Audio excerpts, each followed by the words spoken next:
Good afternoon and welcome to the House Criminal Justice Committee for Wednesday, March 23rd. Madam Clerk, please call the roll. Representatives Beck, Campbell, Dixie, Doggett, Farmer, Griffey, Hardaway, Hawk, Howell, Halsey, Lamberth, Moody, Russell, Sherrill, Vice Chairman Sexton, Chairman Curcio. Here. Mr. Chairman, you have a quorum. Thank you very much. Members, we have a full calendar today, but before we get started, any personal orders?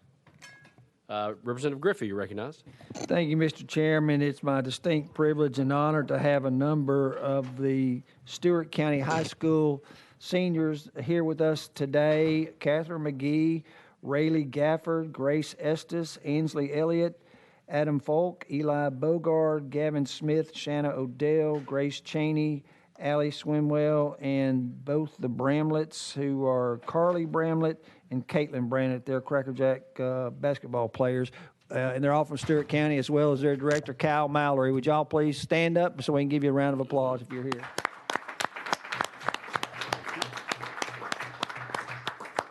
Thank you very much, and I will say that Riley has been shadowing me all day today, and it's been a pleasure having this group in town, so thank you all for being here. Any other personal orders? Leader Lamberth is here. That's his personal order, yes.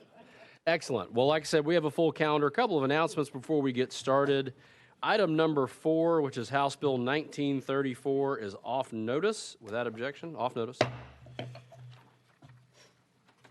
And item number 11, House Bill 2147 by Chairlady Moody, rolled 1 week.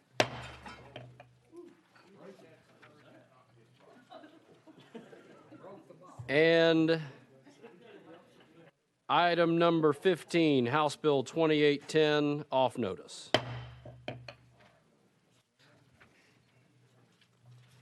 That is the total of my notes. And now we are going to take up item number 19 first. Item number 19, which is House Bill 2244 by Vice Chairman Ogles. Vice Chairman Ogles, you're recognized. Thank you, Chairman, members of the committee. There is an amendment on the bill, barcode 016271. I believe that is the chairman's amendment. Yes. Sir, you have a motion and a second on amendment coded 16271, and the amendment does make the bill. Would you like to explain that amendment? Yes, Chairman, thank you. Members of committee, this amendment in this bill creates 3 new statutes, that of especially aggravated rape of a child, and then the third of grave torture. And I just want to thank the chairman for his amendment. The amendment clarified some issues with the bill that he and his staff found, and clarified that there would not be any double jeopardy. If you were charged with any of these offenses, you could not be charged with the lesser offenses of rape.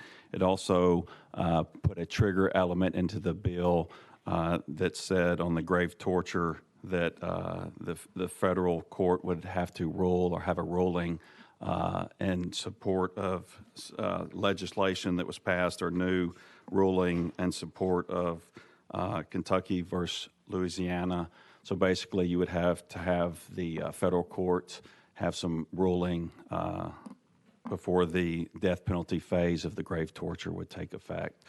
But for the first 2 offenses, especially aggravated rape of a child, those would be life sentences without parole. So thank you for that, Chairman. Also, the amendment changed the date of especially aggravated rape of a child to 18 or below, and I appreciate that. We've created somewhat of a gap for our 13 to 18-year-olds with aggravated rape. Aggravated rape is, I believe, 13 or below, so we didn't have any statute that had an enhancement that covered those 13 to 18-year-olds. So I appreciate that, Chairman. And with that, I'll answer any questions, committee. Well, thank you for the explanation, but more importantly, thank you for bringing the bill. It's very important, and while it was a collaborative effort, but I commend you for doing this work, so thank you for your work on it. Any questions for the sponsor of the amendment? Question's been called. All those in favor of attaching amendment coded 16271 to House Bill 2244, please signify by saying aye. Aye. Those opposed, you adopt. Members, you've heard the explanation of the bill as amended. Any further questions? Seeing none, all those in favor of sending House Bill 2244 to calendar and rules, please signify by saying aye. Those opposed? Sir, you had to calendar and rules. Nice Thank you, work. Chairman, and I just want to thank you and your staff for all the great job you've done. This is my last bill before your committee, and I just appreciate your hard work. Thank you, sir. We appreciate yours.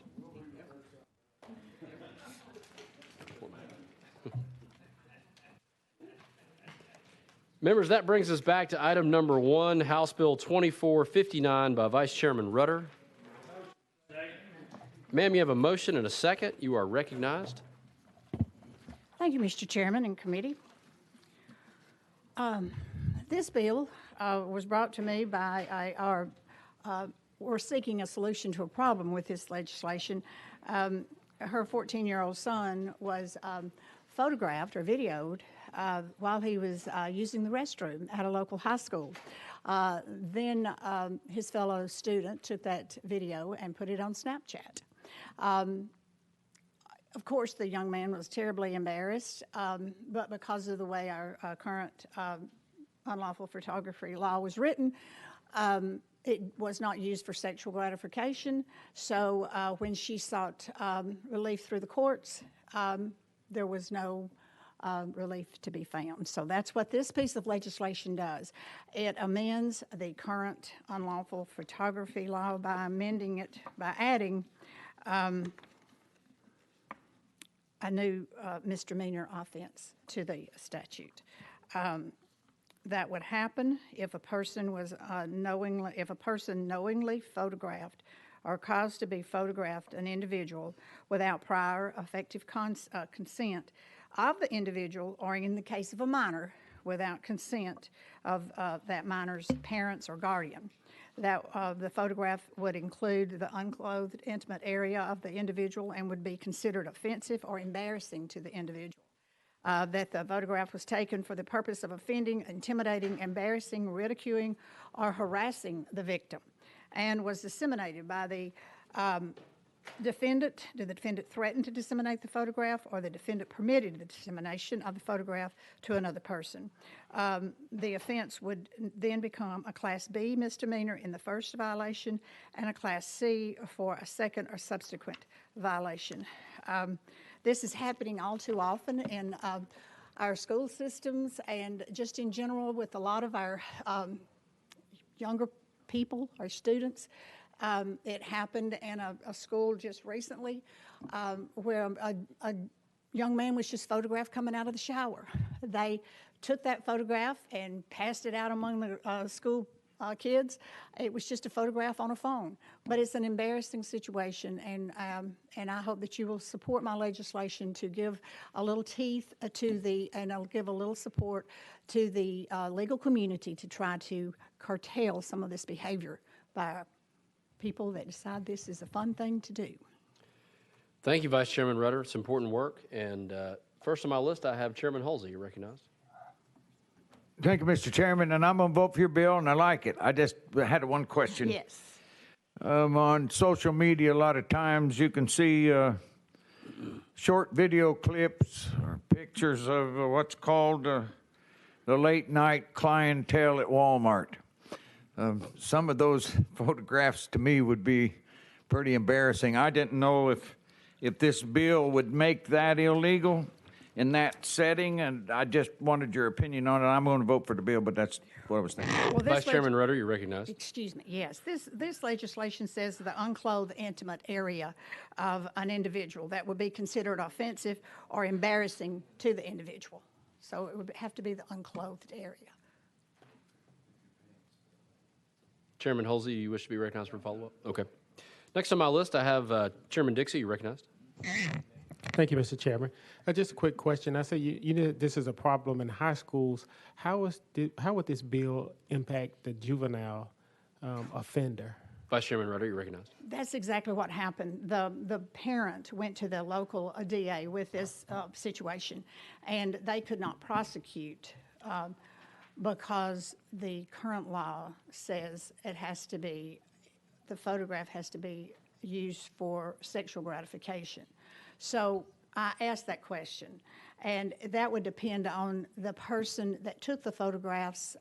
The way I understood it, the person that took the photographs, legal, if he'd been in trouble before, it would be handled in the juvenile courts, just like a juvenile coming before the court system. And if he was found guilty, that would be a Class B misdemeanor. Okay. Chairman Dixie, you recognize. Yeah, I guess that's what I was trying to get at. That if it was a 15-year-old and the other person was 15-year-olds, how would this be prosecuted, or how would this move forward? So I wasn't sure if you had to be 18 or so. Vice Chairman Rutter. This boy was 14, and the boy that did the videography was 14. So this law would have applied through the juvenile courts. Chairman Dixie. Thank you, Mr. Chairman. Seeing no further questions, we're ready to vote. All those in favor of sending House Bill 2459 to calendar and rules, please signify by saying aye. Those opposed, ma'am, you had to calendar and rules. Thank you, Mr. Chairman and committee members. Thank you very much. That brings us to item number 2, House Bill 2707 by Vice Chairman Darby. Sir, you have a motion and a second. Properly recognized. Thank you, Mr. Chairman and committee. Yes, sir. This bill was brought to me by a constituent, and this bill increases the penalty for using a deadly weapon or inflicting serious bodily injury on an officer. It takes this from a C felony to a B felony and increases the sentence range from 3 to 15 years to 8 to 30 years. Members, you've heard the explanation of the bill. Any questions for the sponsor? Question's been called. All those in favor of sending House Bill 2707 to Finance, please signify by saying aye. Those opposed, sir, you head to Finance. Thank you, Mr. Chairman and committee. Thank you, sir. That brings us to item number 3, House Bill 2178 by Vice Chairman Reedy. Sir, you have a motion and a second. I see you have an amendment. And that tracking number is 14658, Mr. Chairman. And that amendment does make the bill, is that correct? Well, it adds to it. Okay. Then if you could, please explain your amendment. What the amendment does, and it was coming with the time frame that images would be held, any image collected or obtained by TEMA through the use of a drone for the purpose of damage assessment may be retained by the agency for no longer than 1 year, or if the disaster is declared a major disaster by the President of the United States for the retention period required by the Federal Emergency Management Agency for data related to damage assessment. All images captured for any other purpose must be deleted within 15 business days. Members, you've heard the explanation, and I have been advised this amendment was a full rewrite, so not to contradict you there, but it does make the bill. So you've heard the explanation of the amendment, which makes the bill. Any questions for the sponsor? Question's been called. All those in favor of attaching amendment coded 14658 to House Bill 2178, please signify by saying aye. Those opposed, you adopt.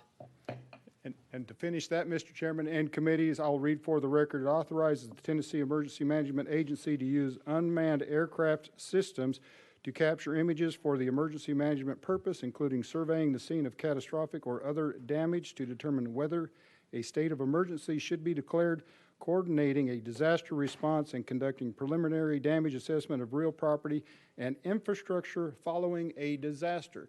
Good example of that was Humphreys County after the flooding that was declared a presidential disaster, but shortly thereafter, our constituents, citizens of West Tennessee were hit by the tornadoes. And of course, what the tornado did here in Nashville, 2010 flooding, I see the necessity of this bill, Mr. Chairman. Members, you've heard the explanation. Any questions? Seeing none, all those in favor of sending, Chairman Dixie, you recognized. Just a quick question. This only pertains to just for if there was a natural disaster, that they have the ability to use their airspace above it. It's just that narrow on this? Yes, Representative Dixie. Absolutely. And what we found, of course, in your subcommittee, many of the members spoke about being on the fault line in West Tennessee. What about the tornadoes when they hit here? Of course, we were in session, and it was very difficult for me to make it to the Capitol. Of course, we took that week off to get roads cleared before then.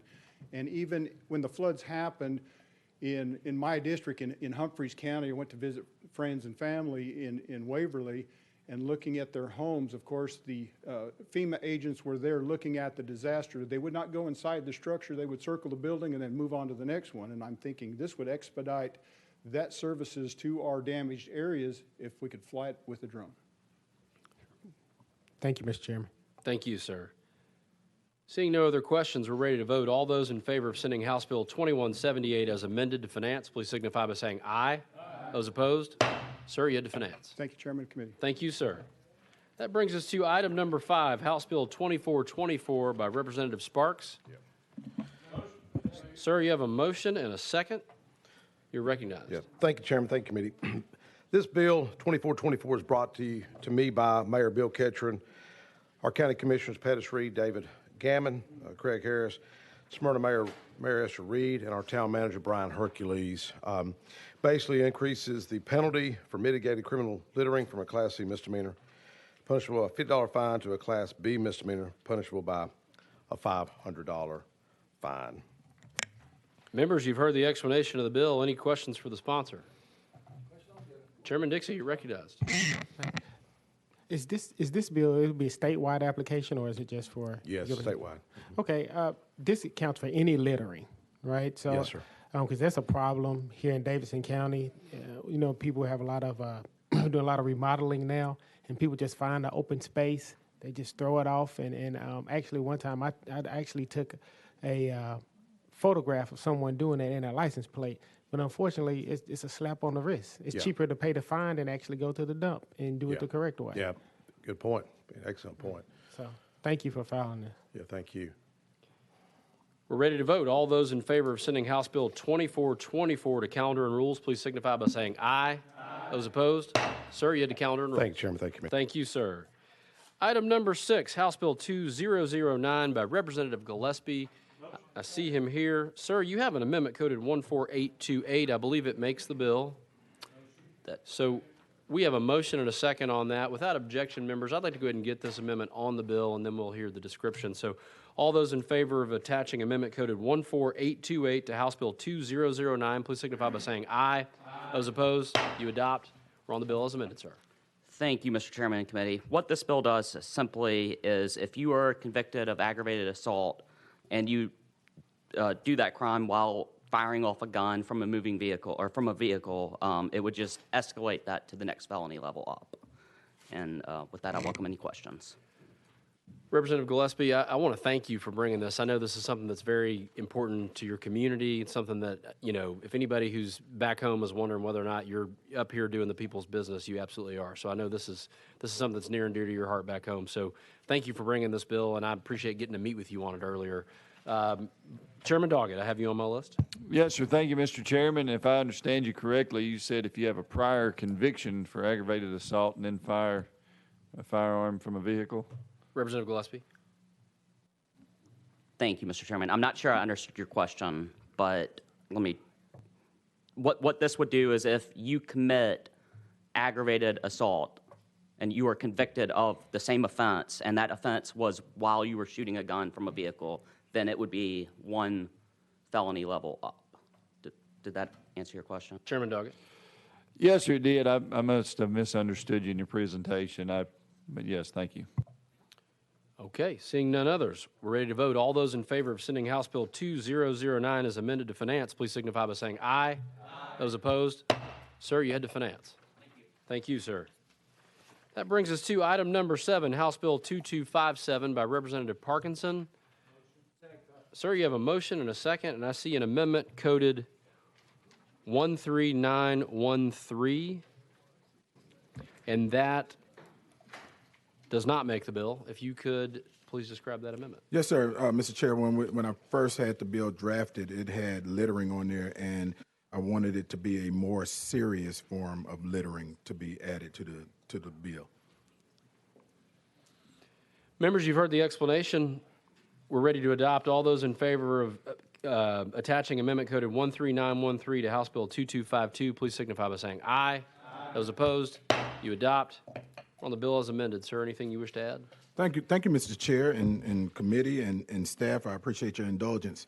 Back in 2015, we passed the Neighborhood Protection Act, which allowed neighborhood associations, watch groups, and others to petition a judge for an injunction for certain crimes that were targeted within the boundaries of their neighborhoods. Some of those crimes include, if you give me 1 second, I'm sorry, I apologize.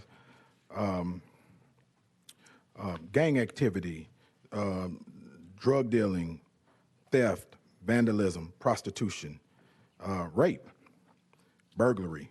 And what we're doing is adding aggravated criminal littering, or basically dumping, into as one of those crimes that are part of the list of crimes that can be petitioned to a judge by the organization for an injunction against an individual who has been convicted 3 times of doing it within the boundaries of that organization. Members, you've heard the explanation of the bill. Any questions for the sponsor, Chairman Doggett? Thank you, Mr. Chairman. If an individual lives in the neighborhood association or wherever and they've been convicted 3 times of criminal littering, will they have to vacate their home under this legislation? Representative Parkinson. Thank you, Chairman Doggett. That would be up to the judge. Very good. Thank you. Seeing none others, we're ready to vote. All those in favor of sending House Bill 2252 as amended to calendar and rules, please signify by saying aye. Those opposed? Sir, you had to calendar and rules. Thank you, Mr. Chair. Thank you, committee. Thank you, staff. Thank you, sir. Next up, item number 8, House Bill 1248 by Representative Thompson. Sir, you have a motion and a second. I see an amendment coded 16270. It is a rewrite, so we'll go ahead and get that on the bill. All those in favor of attaching amendment coded 16270 to House Bill 1248, please signify by saying aye. Aye. Those opposed, you adopt. Sir, on your bill as amended. Sir. Simply makes a change in the code for theft of a firearm. As you know, currently in the grading system, theft of a firearm between $2,500 and less than $10,000 in value is a Class D felony. This bill adds theft of a firearm from a law enforcement vehicle is a Class D felony, even if valued below $2,500. And it was, like other offenses, it emphasizes that crimes against law enforcement are especially egregious. And I'm happy to answer any questions. Members, you've heard the explanation of the bill as amended. Leader Lamberth, you recognize. Thank you, Mr. Chairman, and this is really on the new amendment. So, Mr. Chairman, the question may be to you instead of the sponsor, either one, I don't care. What is the definition as to the amendment to law enforcement vehicle? Do we have that defined somewhere? Mr. Sponsor, do you wish to take that, or we can go out of session to hear from legal services if you decide to? We need to go out of session. Without objection, we're going out of session. And we will hear from legal services on the definition of law enforcement vehicle if one exists.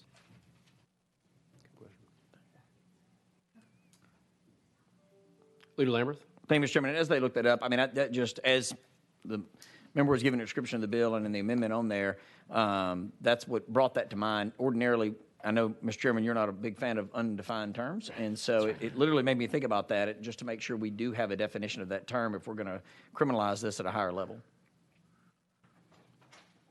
other than the obvious Webster's definition. You recognize, ma'am. Michelle Fogarty, Legal Services. There's no specific definition of law enforcement vehicle in the code. There's a definition of marked law enforcement vehicle. It would just be the ordinary, up to the courts to determine the ordinary meaning of that term. Leader Lamberth, you recognized. Mr. Chairman, when we go back into session, sorry. Yes. Any other questions for legal services? All right, seeing none, back in session.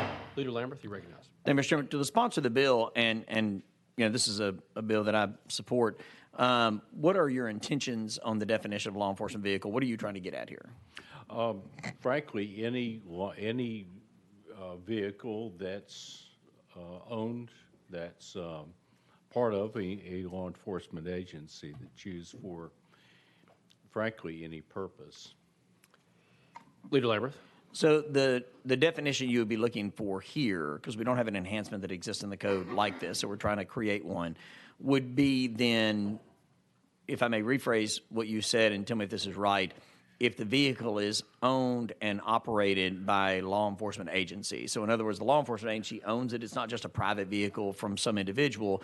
It's owned or operated by the law enforcement agency. Is that your intention? That's my intention. Leader Lamberth. Mr. Chairman, I hate to do this to sponsor the bill. Well, there may be some other questions, but before we vote on this bill, if you could come back to me, please. Certainly. And I want to clarify, too, because as I'm looking in dashboard, I do see my name at the top of this amendment, and of course, it racked my brain. The purpose of the amendment was to fix the effective date. This bill was left over from last year, so I apologize that I had a blank look on my face when you asked me about my amendment. But it was an effective date change. Everything else was the same. So, but I think this is a good line of questioning. Next is Representative Griffey. You're recognized. Thank you, Mr. Chairman, and I support this bill. But like Leader Lambert and Chairman Curcio, I think we want to make sure we define that term, because someone could break into a vehicle and not realizing it's owned by the city or county or whatever. And I don't think, I think we're going to run into perhaps constitutional problems for someone. I had no knowledge that this is a police vehicle, but if it's obvious from markings or, you know, any indicia of law enforcement, stuff's locked up, they got a radio, they've got a shotgun in it, something like that, and it's stolen from that vehicle, that's the vehicle I think we want to try to impose this enhancement on, and I am fully in support of this enhancement. So maybe we ought to think about, see if we can fix this language. Thank you, Mr. Chairman. Thank Yes, you, sir. Mr. Bond. Thank you. And I'll remind the committee, just so we know parliamentary where we are. The first time this bill's been calendared in this committee, so lots of time and opportunity to fix something if we wanted to do that. So, Leader Lamberth, I think you wanted me to come back to you at the end. Mr. Chairman, since we have probably several more weeks in this committee, I would make a motion, we roll this 1 week, let the sponsor get with legal and get a definition of law enforcement vehicle, because it doesn't sound like his intention is, you know, the private vehicle of someone who works in law enforcement is sitting in their driveway and it gets broken into for us to elevate that penalty. Now, I would also be perfectly fine for the sponsor to consider this. I mean, I support increasing the penalty to a D felony regardless of whose vehicle it's stolen out of. I mean, if you want to increase the penalty of stealing a firearm out of a vehicle, there's almost not – it would be very difficult to get to a point where that would be too high for me. There's only one reason why someone's stealing that gun, and that's to utilize it in criminal activity. Yeah. But that's up to the sponsor of the bill. So, Mr. Chairman, at this point, I would just make a motion to roll it 1 week. We have a proper motion, properly seconded. We dispense with that motion. All those in favor of the motion to roll 1 week, please signify by saying aye. Aye. Those opposed? Sir, we roll 1 week. Thank you. Thank you. That brings us to item number 9, House Bill 2097 by Leader Lamberth. Sir, you're recognized. Sir, you have a motion and a second. I see no amendments. You can move forward. Thank you, Mr. Chairman. I mean, this just creates the RICO bill for Tennessee. I mean, this is similar to what they have on the federal level and in other states, and it deals with organized criminal activity. Members, you've heard the explanation of the bill. Any questions for the sponsors? Seeing none, all those in favor of sending House Bill 2097 to Finance, please signify by... Okay. All those in favor, please signify by saying aye. Aye. Those opposed? Sir, you head to Finance. Thank you, Mr. Chairman. Thank you, sir. That brings us to item number 10, House Bill 2118, also by Leader Lamberth. Motion. Second. Sir, you have a motion and a second, and I do see an amendment. If you wish to move that, coded 14969. Yes, sir, Mr. Chairman, I would move that. Leader Lamberth moves that. We have a second. You're properly recognized. Thank you, Mr. Chairman, and the amendment makes the bill. This just cleans up something from last year that I don't think any of us intended to do. And again, I will say clearly, as I've said before, I do not believe that we extended the matrix for technical violations and violations into misdemeanor court. I mean, those are county judges, county jails, misdemeanor offenses. Those judges have full discretion on what to do with probation violations. And the matrix that we set up last year was designed for felonies. I mean, folks that are on probation for years, to make sure that the court is working with them and trying to get them back into bounds. I think it's a very weak legal argument that this extended into misdemeanor court, but this would clarify to make it crystal clear that the matrix we set up last year applies to felonies, and nothing changed last year when it comes to misdemeanor probation violations. That's completely up to the judge. They can do whatever they want to, again, within the other laws that are on the books. The other issue that came up, and this came from a judge in Davidson County who handles these cases all the time, I do not believe any of us intended, and Mr. Chairman, you ably guided these bills through the process last year, for a no-contact order, if it was violated, to be considered a technical violation. Right. Apparently, that was not included in the non-technical violations.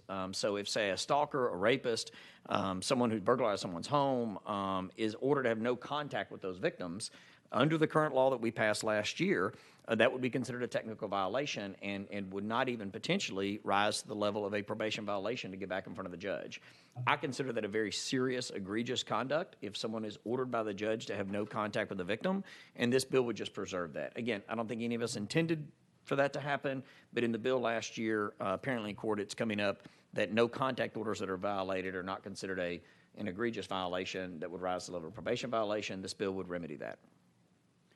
Members, you've heard the explanation. We are on the amendment. It's coded 14969. All those in favor of attaching that amendment to House Bill 2118, please signify by saying aye. Aye. Those opposed, you adopt. Any further questions for the sponsor? Question's been called. All those in favor of sending House Bill 2118 as amended to Finance, please signify by saying aye. Aye. Those opposed, sir, you head to Finance. Thank you, Mr. Chairman and members of the committee. Thank you very much. That brings us to item number 12, House Bill 2020 by Chairman Doggett. Second. Sir, you have a motion and a second. Thank you, Mr. Chairman and committee. House Bill 2020 is a good bill. I'm very proud to be able to carry this anytime that we have an opportunity to advocate on behalf of domestic violence victims. It's an honor to be able to do that.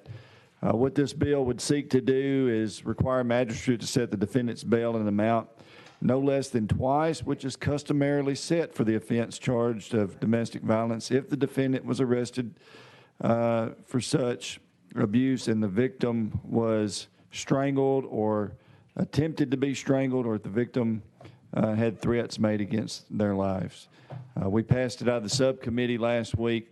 Unfortunately, Mr. Chairman, it did not make it through the Senate Judiciary Committee today. Oh. And so with that, as sorrowful as I can be, plan on working on this again next year, Lord willing, if we get reelected, but I will take that off notice. Well, Chairman Doggett, that escaped our crack team combing through what Judiciary was up to on the Senate side, so I apologize, but I'm glad you got a moment to explain that. So with that objection, House Bill 2020 off notice. That takes us to item number 13, House Bill 2135 by our very own 60-year-old Representative Beck.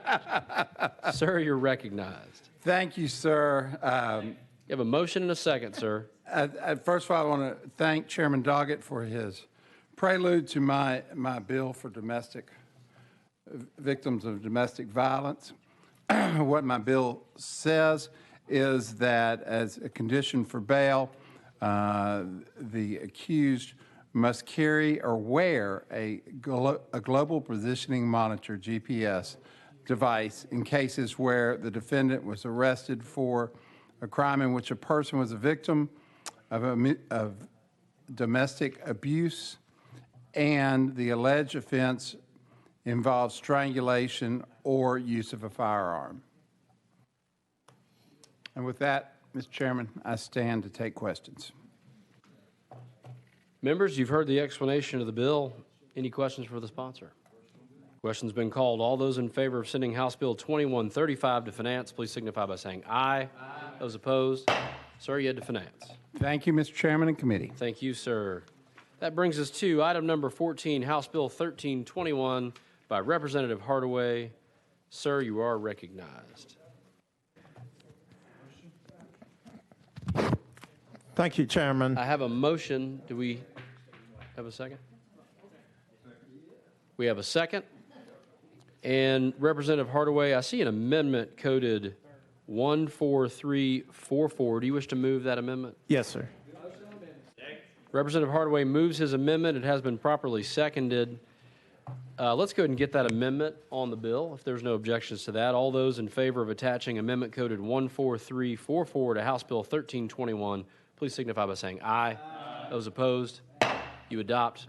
Representative Hardaway, you're recognized. Thank you, Chairman. And you've seen this bill before. We had to go back to subcommittee to put the proper amendment on, even though I explained this amendment when the wrong amendment was on. The bill as amended expands the offense of reckless endangerment to include an act of community terrorism, defines community terrorism as reckless endangerment that is committed against a population within a geographical territory by members of a criminal gang that regularly engages in gang-related conduct or has a pattern of criminal gang activity, and the commission of the offense is gang-related. And I'll be coming back next year, Mr. Chairman, expanding upon this, kind of filling out the offense to include some other direction, guidance for the judges to consider.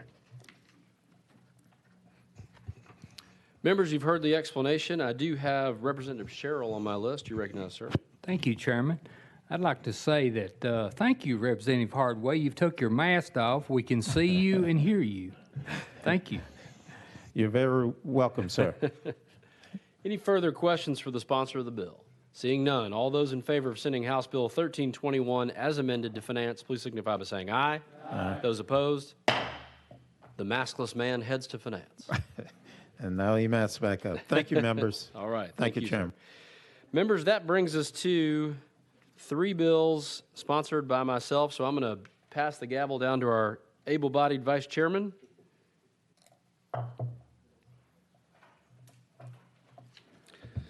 And thank you, Chairman Curcio. We are on House Bill 1696. You have a motion and a second. Thank you very much, Chairman and committee. Members, this bill would enhance the penalty for the offense of aggravated burglary from a Class C felony to a Class B felony. And if the burglary is of an occupied habitation, it also increases the penalty for especially aggravated burglary from a Class B felony to a Class A felony if the burglary is of a habitation. This came out, I think I explained in subcommittee, but for years, Leader Lamberth and I and others, we've talked about the especially violent act of breaking into someone's home when you know they are there. It's one thing when there's no cars in the driveway, it's the middle of a work day. It's still obviously not condoned, but not as violent of an act when you know there's nobody in the house. When you come in the night and you know folks are there, you're there probably to kill somebody or do worse. So this bill is an acknowledgement of that.